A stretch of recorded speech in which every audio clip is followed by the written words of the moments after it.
Ladies and gentlemen, our world is in need.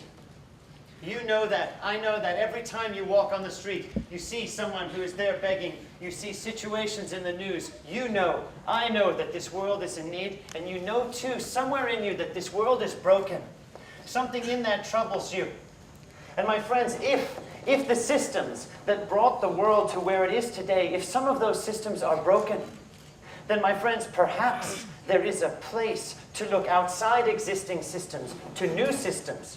Not for the sake of being different or for trying to be an outlier, but because perhaps being an outlier in a broken system is actually an inlier in a better, functioning new one. Let me tell you a story. Nobody planned to start the charity that we work in, Crossroads. Nobody planned to start it. My father is an accountant. My mother is in PR. We were doing our accounting PR-y things. And yet we, like you, lived in this world, and we looked around us and we saw people in need, and we, like you, were troubled. We thought, what do? We didn't know, right? So we thought, well, let's ask someone who knows. So we spoke to various people. We spoke to charities around the region. We said, how do we serve? And you know what they said to us? They said, be you. And we said, what? They said, be you. And we said, what do you mean? They said, look, we don't have high-level accounting people. We don't have high-level PR people. Could you be you and help us serve the poor? And we thought, yes. You know, if they needed us to be Mother Teresa, it would be awkward. You know, she's a woman, I'm a guy, she's short, I'm tall. It would be hard for me to be Mother Teresa, but if I could be me, I could serve. And so this is what my family did for 6 years. We used our skills, words and numbers, serving people in need. And then one night, my family had dinner. Have any of you ever had dinner? Well, we had dinner and it was very nice. The phone rang during it, and a lady called us that we'd served before. She said to us, hello, good evening, I'm sorry to bother you, but I have a problem. We said, ma'am, what is that problem? She said, we have just had a flood in China. It's the worst flood in 100 years. 2 million people have lost everything. What can your family do? And we said, what? We are a mother, father, 2 children, and a dog. We said, ma'am, exactly how do we help 2 million people in China? She said to us candidly, she said, I don't know. The only thing I do know is that the temperature in China is dropping to minus 20 degrees. If these people don't get clothing, they will die. Please, can you help us find clothing for 2 million people? We went to our cupboard. 1, 2. We didn't know what to do. We went to go see my godmother in hospital. We were standing there, and as we were talking, we overheard 2 women beside us. We didn't know them.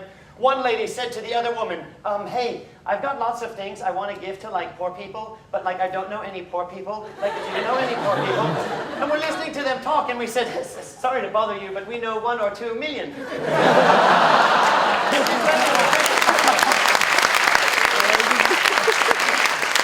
So these ladies agreed. We took these 19 boxes, we sent them to China. We thought, okay, we're done. We turned to leave. The lady in China called us back. She said, look, quality, awesome, quantity. We need more. So the second time we went to a school, 72 boxes. Then a businessman gave us 136, 248. And then it was like a hole opened in the heavens, and suddenly whoosh, stuff began to flow in. And it's an extraordinary thing for us. You know, in Hong Kong, we don't have a very big second-hand industry. And suddenly, phone began to ring, and people began calling us saying, hey, we're upgrading our computers. Do you need 300 computers? And what's the correct answer to that? Yes, please. Anyhow, said, yes, please. We took those. We began sending them to people in need. Then another bank called. They said, we're moving too. We have some old furniture. Could you take it? We said, how many pieces? They said, we've got 1, 2, 10. We have 10 floors of furniture. Cathay Pacific gave us all of their blankets. Timberland, container loads of shoes, 20,000 suits, 60,000 socks. Suddenly, we find ourselves now sitting on 14 acres with 180 40-foot containers in 40 buildings filled with resources. And our job is to distribute this to Hong Kong and all around the world to people in need. And it's amazing. But as this work expanded, something else happened. You know, we're not very smart. If we were, we would have seen this coming, but we didn't. We began sending shipments to one country. For example, Ghana, we sent 1 shipment there. But 5 NGOs looked at the 1 NGO who got it, and they said, well, where did you get a 40-foot container? They said, oh, it came from Hong Kong. So the 5 NGOs approached us. We sent another shipment, multiple requests, and we ended up with 800 orders from 100 countries around the world. And at the same time, businesses called us. They said, look, you've taken things from Hong Kong, but I have a warehouse full of shoes in Korea, clothing in Malaysia, radio equipment in Thailand, furniture in Scotland. Could you come in the next 36 hours and clear my stock? We were in touch with one very large organization and aware that they were throwing away their computers. They were throwing away, Scout's honor, they were throwing away 30 40-foot containers of computers. And we're looking at 800 orders from 100 countries. We're looking at warehouses of resources, and we're thinking, you know, this is the age of the internet, right? You know, everything happens. You know, people get married online. I wasn't looking at you. I was just saying people. Yeah, you're fine. And we thought, you know, there must be eBay. You know, there must be a humanitarian equivalent of eBay where need and resource can, you know, connect. We looked for this website. We had others look for this website, and we couldn't find it. So we went to the United Nations, and we said to the United Nations, why? Why is it that we can't find this global tool like this? And the United Nations said to us, you can't find it because it doesn't exist. Could you please build it? And we weren't looking for more homework, but we were looking at a world that was broken, that had resources in many instances that could meet those needs, but they weren't connected, and we thought, fine. So we began building the second piece of our work. This website called Global Hand, it's a little bit like online dating, but don't get excited. It's online dating between the businesses and the NGO sector. We built and launched this website, and then the United Nations came back to us. And the man in charge of the UN, Ban Ki-moon, a wonderful man, he approached us and he said, we need to partner with the business sector better. But it's difficult for the business sector to know how best do they partner with the United Nations. And they said, please, could you help us design a tool that would help businesses engage better? And so we built a copy of our website. So now you go to the business.un.org website there. It smells like the United Nations. But it's the second piece of this work that we built. And then we moved to this old place where we are today. We are currently stationed in an old army base in Hong Kong. It's kind of cool. We walked into this old army base, and people from government and others said to us, they said, we would like tourists to come and see Crossroads. And we said to them, why? I mean, they're welcome, but why do tourists want to come? And they said to us, they don't. They don't want to come, but we want them to come because we want them to realize that Hong Kong is not just about finance or entertainment, but Hong Kong, Hong Kong's got soul. We said, look, tourists can come, but if tourists come, what do we need? We don't know much about tourists, so we spoke to smart people who do know. And the gentleman said to us, he said, all tourists require 3 things. And we said, what are the 3 things? He said, number 1, all tourists require toilets because they pee. And we thought, well, that's good. I hadn't really thought about that, but that's a valid point. Number 2, he said, all tourists require drinks and refreshments so that they can do number 1. Okay, we got it. But he said, number 3, the main job of all tourism in Hong Kong, the main purpose is shopping. So you must sell something. And then we thought, what? Because, you know, when people give resources to us, currently we don't sell them to the rich, we give them to the poor. We thought, well, what do we sell? And suddenly we realized, in all the countries that we were serving, people were making items, but not enough people were buying them. We thought, great. We don't have to make anything ourselves. We can buy from the poor, help the poor feed their children, help the poor do their jobs, and then we can bring it to Hong Kong so the tourists can do their job of shopping. And you know, fair trade is very large in some countries around the world, but in Hong Kong, fair trade is only beginning. And it's sad but true that one of the largest fair trade shops in Hong Kong is on our site. So this piece of the work was then born. But then 7 years ago, we had our 10th anniversary, and we forgot. We had this 10th anniversary. One of our volunteers came up to us and said, hey, aren't we 10? And we thought, yes, we are 10. What do we do? And in Hong Kong, for many NGOs, often people will go to a 5-star hotel. They'll have a big fundraising, you know, sort of dinner, and then people go home. And while that is a very fine model, one of the challenges at Crossroads is that we are all of us unpaid. We have 80 full-time volunteers. We have each week over 400 part-time volunteers. We have 2 dogs. We feed them, but they're also volunteers. In the midst of this, we didn't have any money to go to a 5-star hotel. We thought, well, what could we do in this anniversary to show people why we serve? And do you know what I love? Does anyone here speak Cantonese? Okay, 1 person. Great. Can I ask you this? What is the Cantonese word for charity? Good. And what is the Cantonese word for crazy? And for me, that's extraordinary because the word for charity, teasing, the word for crazy, teasing, are very similar. And we are a teasing gay couple. We are a crazy charity.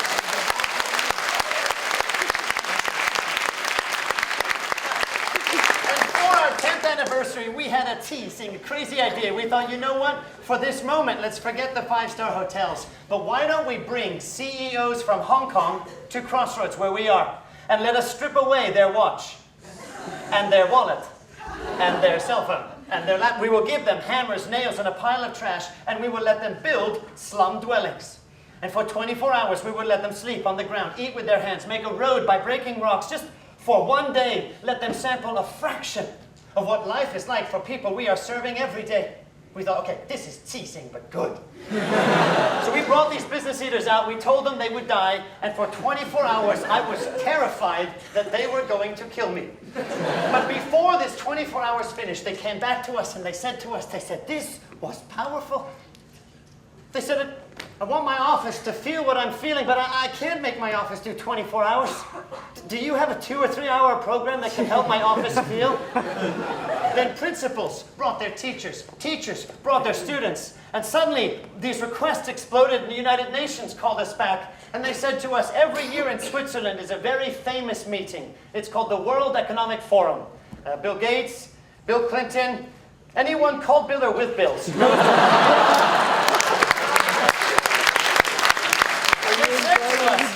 They said, we can't bring all these world leaders and stick them in a refugee camp. We can't. But we can bring the message to where they're all gathered. They said, could you please bring, one of our simulations is about refugees. They said, could you please bring that to Switzerland? And I thought, this is really crazy. You know our refugee simulation? We have soldiers, guns, landmines, smoke, barbed wire, lights, tents, sound. I said to the UN, you want me to send guns to Switzerland? And they said, yes, please. So I thought, okay, fine, I did. We built this refugee camp just near the World Economic Forum, and we thought, really, we're kidding ourselves. These people are busy. 2,500 people there for 4 days, and in 4 days of meetings, there are more than 1,000 meetings that happen. So we're trying to invite them, and we thought, no, let's try and be strategic. We thought, who could we call? And we thought, you know what? Sir Richard Branson. Richard Branson, we thought, you know what? He's kind of a teasing kind of guy. He's game with these kinds of things. So we emailed him. We said, dear Sir Richard, would you be willing to do a program like this? The next day, I checked my email. Dear David, I'd love to. I'll see you on Friday. Richard. So Sir Richard Branson rocked up to do it. Do you know that small shoe company called Nike? That extraordinary organization called Nike, their senior leadership then came through this activity. Then another man walked in. This man was hands down the most expensively dressed man I'd ever seen. I thought, who is he? And then his name tag came out. He was the CEO and chairman of Gucci. I thought, okay, no wonder you look so good. And then after that, his wife came and many others, and the UN said to us, please, would it be all right if we invited Ban Ki-moon, the head of the UN, to come? And so then the Secretary General rocked in and did this experience. And then they said to us, please, could you run this for several years? And over the last 5 years, it's been extraordinary. The CEO of Skype, the head of Wikipedia, UPS, HP, TNT, all of these guys have come through these doors. But the most beautiful thing for me is watching these people cry.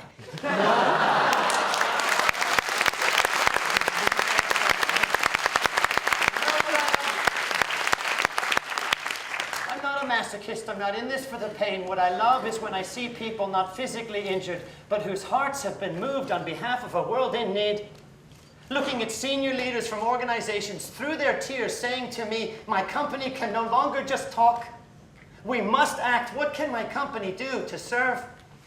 I have seen organizations transformed as its participants have gone through these programs. Individuals redirect their lives as they have for a moment considered this world and how they could intersect and interact with it. And it's amazing. I've seen over 100,000 participants come through these programs, and we're being asked right now to expand it so that we have not 25,000 a year, but 200,000 a year going through these programs. And I look at all of this and I just think it is extraordinary. But as I step back, what I find most encouraging about this story is that it has nothing to do with my parents. My parents are amazing people. I love them to pieces, but they are an ordinary husband and an ordinary wife. They are ordinary people.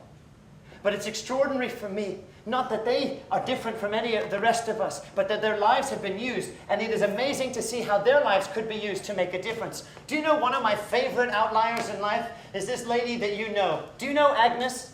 Agnes Gonchab-Jokshu, do you know her? Agnes is extraordinary.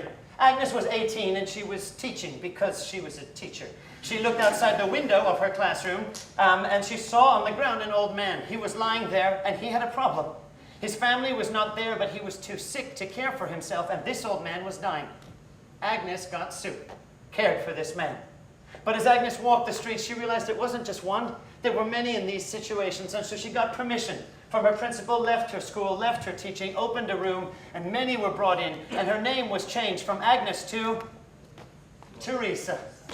And Mother Teresa then stepped in and has influenced all of our lives. Why? Because that lady looked at who she was, and she thought, I can use me to help make a difference. And the extraordinary thing for me, ladies and gentlemen, is looking at these outliers example and knowing that these are the people who saw not a world that was, but a world that could be, and used their lives to make a difference. And my friends, I look at you in this room, and I think this is an extraordinary thing.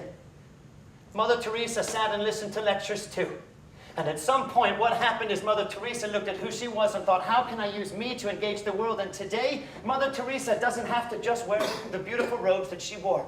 Mother Teresa wears a business suit. Mother Teresa is in law. Mother Teresa works in social media, or can. There is no job, there is no skill set, there is no area of industry that cannot be used to make a difference if the desire is there. My friends, ladies and gentlemen, you and I live in a different era where a world of opportunities are open to us, and not just to see the world as it is, but to see the world as it could be. There is a big sign outside for any to answer. It says, Outliers needed. May we respond. Thank you.